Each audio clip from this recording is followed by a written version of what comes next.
यसपालिको चुनावमा कुन पार्टीलाई भोट दिनु होला खै? जुन पार्टीलाई दिए पनि उस्तै त हो।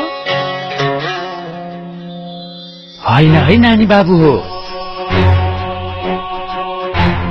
यसपालि त हामीले संविधान लेख्ने दृढता बोकेको, विकास निर्माण गर्ने अठोट गरेको, सरकार चलाउने मात्र होइन सुशासनको समेत सुझबुझ भएको, जुगौं जुगसम्म हाम्रो साथ रहने, हाम्रो माझ रहने पार्टीलाई हामीले भोट दिनुपर्छ। मुख्य कुरो जुन पार्टीले हाम्रो मतको मात्र होइन हाम्रो मनको समेत प्रतिनिधित्व गर्छ नि, हो त्यही पार्टीलाई हामीले भोट दिनुपर्छ।